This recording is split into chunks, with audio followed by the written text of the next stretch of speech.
Welcome to Sprint TNPSC analysis of past year question papers in General Studies paper. அதாவது general studies பேப்பரில் கடந்த சில ஆண்டுகளில் வந்திருக்க கேள்விகள் எவ்வாறு இருந்தன என்பதை அனலைஸ் பண்ணி உங்களுக்கு இந்த ஸ்லைட் ஷோ கொடுத்துருக்கோம். வாங்க உள்ளே போகலாம்.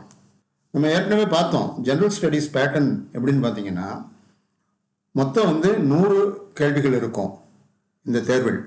இந்த 100 கேள்விகளில் ஜென்ரல் நாலேஜிலேருந்து மட்டும் 75 கேள்விகள், அதாவது general knowledge and current affairs 75 கேள்விகளும், aptitude and mental ability test 25 கேள்விகளுமாக மொத்தம் 100 கேள்விகளில் தேர்வு இருக்கும். இதில் கேள்விகள் பார்த்தீங்கன்னா 2 விதமாக கொடுக்கப்பட்டிருக்கும். ஒன்று டைரக்ட் கொஷின்ஸ், அதாவது நேரடி வினாக்கள். கொடுக்கப்பட்டிருக்க கேள்விக்கு நேரடியாக நீங்கள் பதில் சொல்வது மாதிரி இருக்கும். 4 choices are normally given in this kind of questions, which are A, B, C, D. And you have to select the correct choice. அதாவது தேர்வாளர்கள் என்ன செய்யணும்னா கொடுக்கப்பட்டிருக்கின்ற 4 சாய்ஸில் எது கரெக்டான சாய்ஸ் என்பதை அங்கே கொடுத்துருக்கிறபடி தேர்வு செய்யணும். அதுக்கு ஒரு உதாரணம் கொடுத்துருக்கோம். இந்த year 1951 population growth is called A, year of great divide, B, year of population explosion, C, year of population, D, year of small divide. இதில் எது சரியான விடை என்பதை நீங்கள் தேர்வு செஞ்சு அதை தேர்வு பண்ணி குறிப்பிட வேண்டும் என்பது தான் கரெக்டான மெத்தட். அடுத்து இன்னொரு செட் ஆஃப் கொஷின்ஸ் பார்த்தீங்கன்னா அது இன்டைரக்ட் கொஷின்ஸ் என்று இருக்கும். இந்த இன்டைரக்ட் கொஷின்ஸ் என்னென்னு பார்த்தீங்கன்னா combination of options are given in ABCD. நேரடியாக அந்த ஏபிசிடியில் சாய்ஸ் கொடுக்காம அதில் உங்களை குழப்புறது மாதிரி சில கேள்விகள் இருக்கும்.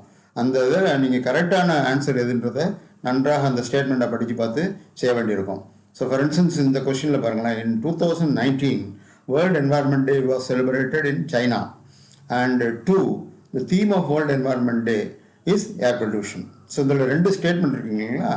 இந்த 2 ஸ்டேட்மெண்ட்டில் ஒன்று ட்ரூவாக இருக்கலாம், ஒன்று ஃபால்ஸாக இருக்கலாம், அல்லது 2மே ட்ரூவாக இருக்கலாம், அல்லது 2மே ஃபால்ஸாக இருக்கலாம்.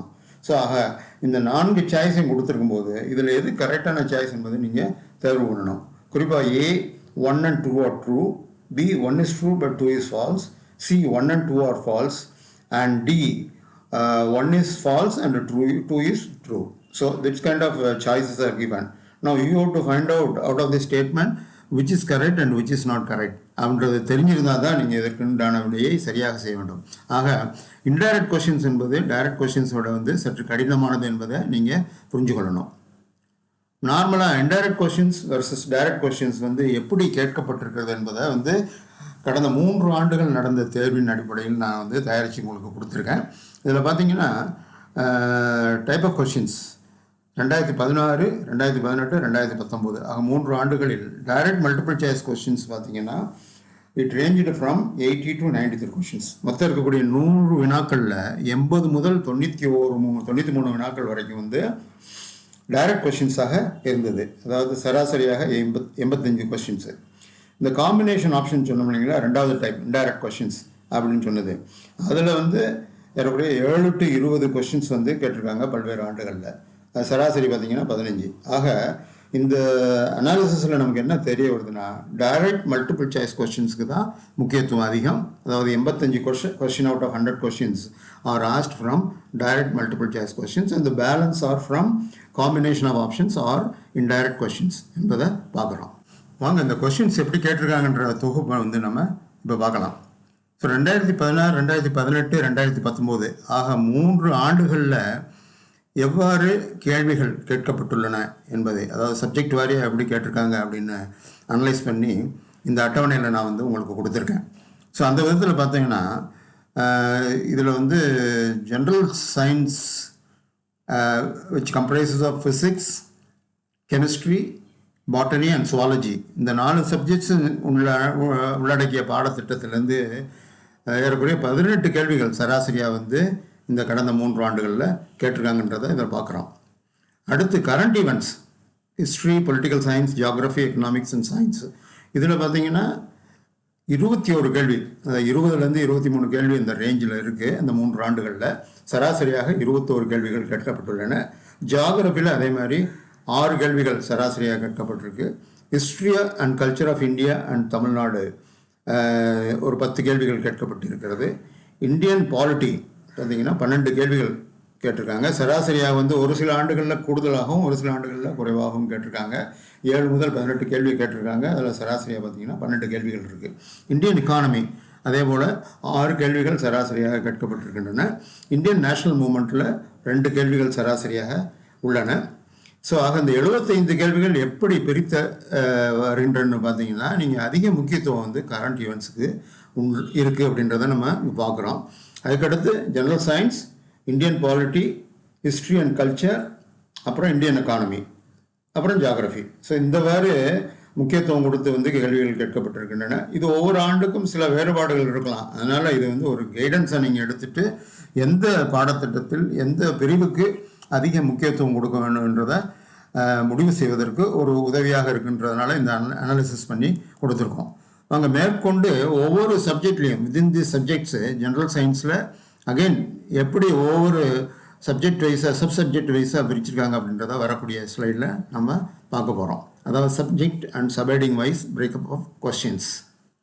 அந்த வகையில் பார்த்தோம்னா ஜென்ரல் சயின்ஸில் ஃபிசிக்ஸ், கெமிஸ்ட்ரி, பாட்டனி, ஜுவாலஜி ஏறக்குறைய பார்த்தீங்கன்னா ஒரே மாதிரி வெயிட்டேஜ் இந்த பாடத்திட்டங்களுக்கு தரப்பட்டிருக்கு. ஸோ ஃபிசிக்ஸில் 4 கேள்வி, கெமிஸ்ட்ரியில் 5, பாட்டனியில் 3, ஜுவாலஜியில் 6 என்ற வகையில் சராசரியாக கேள்விகள் கேட்கப்பட்டுள்ளன. மொத்தம் 18 கேள்விகள் இதில் கேட்கப்பட்டுள்ளன. அடுத்து பார்த்தீங்கன்னா கரண்ட் ஈவெண்ட்ஸ். கரண்ட் ஈவெண்ட்ஸில் பார்த்தீங்கன்னா அதிகபட்சமாக சரித்திரம் சம்பந்தப்பட்ட கேள்விகள் தான் அதிகமாக கேட்கப்பட்டிருக்கின்றன. ஒவ்வொரு ஆண்டும் நம்ம அந்த மாதிரி தான் இருக்குன்னு பார்த்தோம். சராசரியாக 10 கேள்விகள் வந்து ஹிஸ்ட்ரி சம்பந்தப்பட்ட கரண்ட் ஈவெண்ட்ஸ்லேருந்து வந்திருக்கு என்பதை பார்க்குறோம். பொலிட்டிக்கல் சயின்ஸ் சம்பந்தமாக 3 கேள்விகளும், ஜியாகிரபி சம்பந்தமான கரண்ட் ஈவெண்ட்ஸில் 5 கேள்விகளும், எக்கனாமிக்ஸ் சம்பந்தமான கரண்ட் ஈவெண்ட்ஸில் 2 கேள்விகளும், சயின்ஸ் சம்பந்தப்பட்ட கேள்வி 1, ஆக மொத்தம் 21 கேள்விகள் வந்து கரண்ட் ஈவெண்ட்ஸில் கேட்கப்பட்டிருக்கிறது என்பதை நம்ம பார்க்குறோம். கம்மிங் டு ஜியாகிரஃபி, ஜியாகிரஃபியில் நிறைய சப்செக்ஷன்ஸ் இருக்குது. பார்த்தீங்கன்னா earth and universe, solar system, monsoon, rainfall, weather and climate, water sources and rivers in India, soil, minerals, natural resources, forest and wildlife, agricultural pattern, transport and communication, soil geography, social geography and population, natural calamities and disaster management. ஆக இந்த மாதிரி ஒரு 8 அல்லது 9 பிரிவில் வந்து இந்த மாதிரி கேள்விகள் கேட்கறதுக்கு வாய்ப்பு இருக்குது. அதில் பார்த்தீங்கன்னா மொத்தமே சராசரியாக average number of questions asked only 6. So ஒவ்வொரு வருஷத்துக்கும் மைனார் மாடிஃபை ஆகிருக்கு. ஃபார் இன்ஸ்டன்ஸ் 2016 பார்த்தீங்கன்னா 8 கேள்விகள் கேட்டிருக்காங்க. ஆனால் அதே இது 19 வந்து 4 கேள்வி மட்டும்தான் இருக்குது. ஸோ சராசரியாக 6 கேள்வி இருக்கிறதுனால ஜியாகிரபிக்கும் நீங்கள் ஓரளவுக்கு வெயிட்டேஜ் கொடுத்து படிக்கணும். Coming to history and culture, again இதில் வந்து பார்த்திங்கன்னா நிறைய சப்செக்ஷன் இருக்குது. இண்டஸ் வேலி சிவிலைசேஷன், வெவ்வேறு விதமான ரூலர்ஸ் ஆண்ட காலங்கள், அதாவது குப்தாஸ், டெல்லி சுல்தான்ஸ், மொஹல்ஸ், மராத்தாஸ் அவங்களுடைய ruling period, then age of Vijayanagaram and Baminis, then South Indian history, culture and heritage of Tamil people, India since independence, characteristics of Indian culture, unity and diversity, India as a secular state, growth of nationalist and Dravidian movement in Tamil Nadu, political parties and populist schemes என்று பல்வேறான பிரிவுகளில் இந்த கேள்விகள் கேட்கப்பட்டிருக்கின்றன. இது பார்த்தீங்கன்னா சராசரி 7 முதல் 14 கேள்விகள் வெவ்வேறு ஆண்டுகளில் கேட்டிருக்காங்க. இது வந்து ஆவரேஜாக 10 கொஸ்டின்ஸ் வருது. ஆக ஹிஸ்ட்ரி அண்ட் கல்ச்சர் என்பது ஒரு முக்கியமான உட்பிரிவு என்பதை நம்ம பார்க்குறோம். இந்தியன் பாலிட்டி மொத்தமாக பார்த்தீங்கன்னா ஒரு average 12 questions have been asked in this particular section.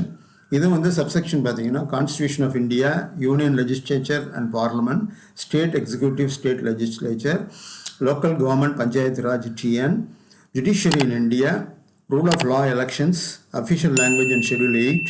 So இதெல்லாம் பார்த்தீங்கன்னா மோஸ்ட்லி இந்த ஃபஸ்ட்டு கொடுத்துருக்க ஒரு 6-7 பகுதி பார்த்தீங்கன்னா generally they are relating to constitution of India. அதாவது இந்திய அரசியலமைப்பு சட்டத்தில் நீங்கள் தரவாக இருந்தீங்கன்னா இந்த 7 உட்பிரிவுகளில் வரக்கூடிய கேள்விகளை வந்து எளிதாக வந்து நீங்கள் ஆன்சர் பண்ணிட்டு போயிடலாம்.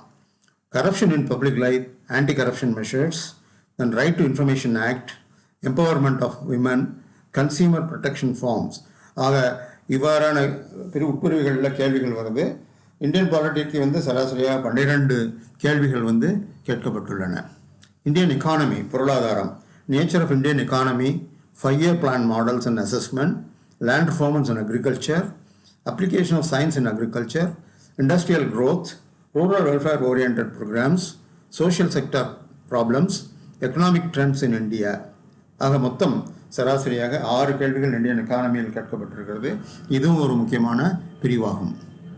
இந்தியன் நேஷனல் மூமெண்ட்டில் பார்த்துட்டிங்கன்னா ஏறக்குறைய ஒரு 2 to 3 கேள்வி, ஒரு சில ஆண்டில் பார்த்தீங்கன்னா 2018 கேள்வி இல்லை, 2019 4 கேள்விகள் கேட்கப்பட்டிருக்கின்றன. ஸோ இதில் என்னென்ன மாதிரி உட்பிரிவுகள் இருக்குதுன்னு பார்த்தீங்கன்னா, national renaissance, emergence of national leaders, different modes of education, role of Tamil Nadu in freedom struggle. So ஆக இந்த உட்பிரிவுகளில் வந்து உள்ள பாடத்திட்டத்திலிருந்து கேள்விகள் வரலாம். சராசரியாக 2.3 கேள்விகள் தான் இந்த 3 ஆண்டுகளில் கேட்கப்பட்டுள்ளது. ஆக இதுக்கு வெயிட்டேஜ் கொஞ்சம் ரிலேட்டிவ்லி கம்மி தான் என்பதை நம்ம பார்க்குறோம். ஸோ ஆக 75 கேள்விகளில் என்னென்ன விதமான உட்பிரிவுகளில் கேள்விகள் கேட்கப்பட்டது என்பதை இதுவரை நம்ம பார்த்தோம். இப்போ மீதமுள்ள 25 கேள்விகள் ஆப்டிடியூட் அண்ட் மென்டல் எபிலிட்டி அப்படின்றது வந்து mostly relating to information on arithmetic, algebra, trigonometry, இந்த மாதிரி சிம்பிளான கொஷின்ஸ் தான் இருக்கும். அதில் பார்த்தீங்கன்னா first conversion of information to data, collection, compilation, presentation of data, tables, graphs, diagrams, analytical interpretation of data. அடுத்து simplification, percentage, highest common factor, lowest common multiple, ratio and proportion, simple interest, compound interest, area volume calculations, time and work, then logical reasoning, puzzles, dice, visual reasoning, alphanumeric reasoning, number series. இவ்வாறான பாடத்திட்டத்தில் 25 கேள்விகள் மொத்தம் கேட்கப்பட்டிருக்கின்றன. இது வந்து எந்த விதமான உட்பிரிவிலிருந்து கேள்விகள் வரலாம் என்பதற்கு நீங்கள் இந்த 3 ஆண்டுகள் கேள்விகளை வந்து அனலைஸ் பண்ணி பார்த்ததுலேருந்து தெரியுது. ஃப்ரெண்ட்ஸு, மொத்தம் வந்து இருக்கக்கூடிய ஜென்ரல் ஸ்டடீஸ் கொஸ்டின் பேப்பரில் இருக்க 100 கொஸ்டின்ஸில் வந்து எவ்வாறு பல்வேறு உட்பிரிவுகள் வந்து கேள்விகள் கேட்கப்படுகிறது என்பதை இந்த வீடியோவில் நம்ம பார்த்தோம். ஸோ நீங்கள் இந்த வீடியோவை பார்த்ததுக்கு ரொம்ப நன்றி. ஸோ இது போன்று பல பயனுள்ள தகவல்களை பெறுவதற்கு நீங்கள் ஸ்பிரிண்ட் டிஎன்பிஎஸ்சி சேனலுடன் தொடர்பில் இருங்க. அவ்வாறு தொடர்பில் இருப்பதற்கு நீங்கள் இந்த சேனலை சப்ஸ்கிரைப் பண்ணுங்கள். இந்த வீடியோ உங்களுக்கு பிடிச்சிருந்ததுன்னா லைக் பண்ணுங்கள், உங்கள் நண்பர்களிடையும் சொல்லுங்கள். நன்றி, வணக்கம்.